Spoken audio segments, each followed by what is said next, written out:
take it these are Jin's new toys. Yeah, we've been playing with them all day. Come on, follow me upstairs. Wait, what's upstairs? Family heirlooms. Heads up, more DB. And now if you also look, the DBs are glowing red, just like they used to in the... just like the Locust would in the original game. So it lets you know that, like, these things are now no longer defending. They are straight out your enemy, and they will attack and destroy you. It's not going to just be this, like, oh, we're going to stun you, and then we're going to... No. This is them going, you are a fugitive enemy of the state, and that is it. Possible hostile contacts.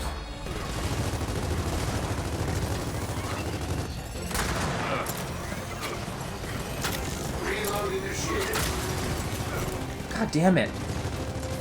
I'm going down a lot more than I wish I was.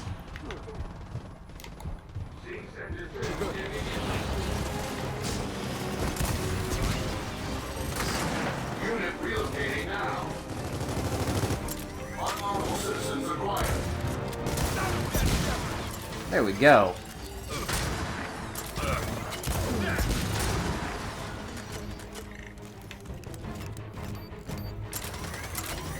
There we go, and that takes out that one as well.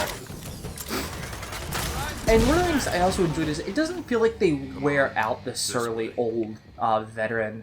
They did a portion where they did Years of War Judgment, where they followed Damon Baird, who was the cocky, smart-ass asshole of the entire series. So we got a game of just following the cocky, sarcastic asshole, and by the end of it, you were kind of like, I didn't mind you in the other games. You were a fun relief in the other games, but you are not a primary character. You should not be the leader of this. Like, we got to see how he kind of fell and what happened to him, but and we were like, oh yeah, no, you are really smart.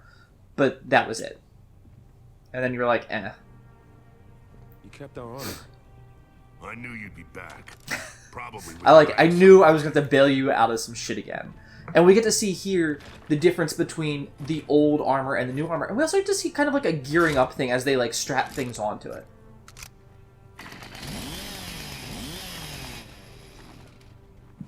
Let me get that. Kind of feels like I'm wearing a door. Good. It's supposed to. Didn't get your name. Kate. Well, take good care of that armor, Kate. This leads me to believe that that's Anya Stroud's It belonged to my mother. armor. Oh, what's that? Just calling in a favor. Speaking of favors. And the thing is here, you can't just have... Thanks, Del. God, to the old... God. You can't have him without the bandana. I like how he puts it back on. And it's definitely this symbol of, no, I'm back into this. I'm the better fighter, and this is how it's going to be. And then, of course, he just has this fantastic armory set up here. So, we already have the Lancer. I'm going to pick up some ammo for it, though, because it is fantastic, and I do love this weapon. And now, the classic thing for me to do would be to run around with a shotgun. But, let's see, what do I... You know what? Why don't I just take my baby there, and we'll be on our merry way. Now, one of the differences with this shotgun compared to the older, or this Lancer compared to the other one, is you're going to notice this thing has almost no recoil.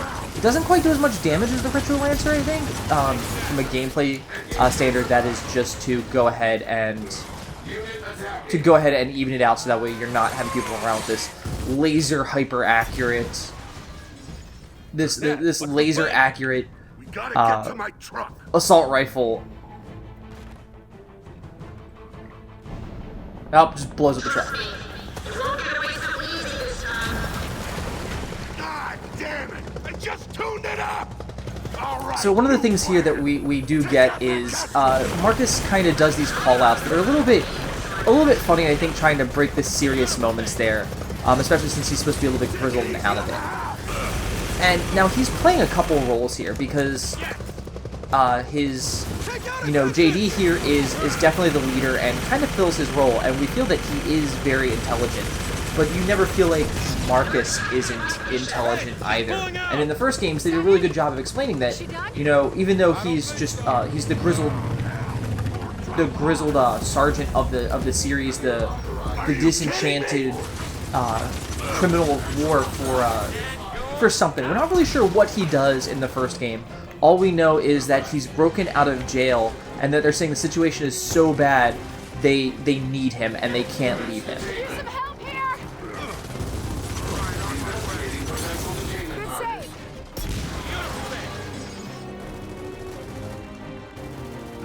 And like I said, I do like how they introduce him with the chainsaw. It feels good to have him be like, nope, this is how the other game went. This is the entire point of the other games. Let me show you what it's really like to tangle with someone who knows what they're doing. And now you still look a little different. You look a little bit more unique as Marcus is wearing the complete classic old armor here. Everything with it. Where the hell is she going? That's him right there. Everything is still very purposeful and incredibly deliberate, but it looks like he's just the soldier, whereas you have a little bit of the rebel in you, so your pants are different. You have something that makes you look more unique, but none of you are wearing helmets because, you know, it's, I don't know. We have to prove that we're main character guys.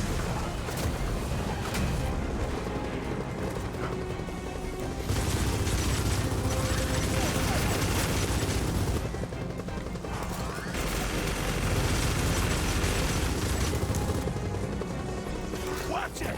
Rockets coming in!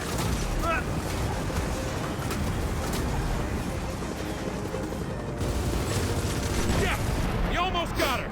And I really like the fact that you're facing a drone here, that they're showing you that these drones have replaced you, but it also feels good that it's like, drones can never replace people in the military. You're never going to win a war using all autonomous drones. At the end of the day, you're going to need that human element to either put boots on the ground and say, no, we're here, we win, or somebody that can think and operate outside of your typical parameters of, nope, march on, just destroy, or what have you. Gotcha! Uh-oh. And as the house slowly gets destroyed, you see how upset Marcus actually gets about everything. Shit. So, Dad, the COG is still after us, your truck just blew up, and the house is on fire. Is there a plan B? Yeah, there's a plan B, but it's down in the cellar. Grabbed my ammo, and now we can leave. Like I said, I love that armor. Now his, like I said, it looks like he's just wearing some combat pants, some heavy knee pads here, but that armor is just huge and bulky, and the rest of us, we're just wearing pretty much the basic body armor over top of our street clothes. But then you notice, like, he's got pads that come down a little bit further, and that was in the first and second game. In the third game, we're supposed to feel like the COG really aren't winning, and stuff is getting incredibly desperate. Citizens, you are in an illegal area. Guys? What the hell is So they do, like, the short sleep thing. I'm glad to see here that it's a little bit later, we've won, so Marcus has full armor. It's not just him wearing, you know, the call sleep, and he looks a little bit more like the soldier, like someone who's prepared, somebody who does this, and this is just like a second set of skin for him. All citizens acquired. Gotta get to the cellar.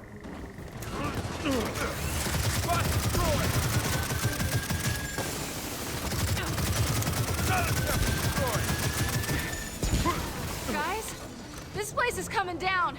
Downstairs, go!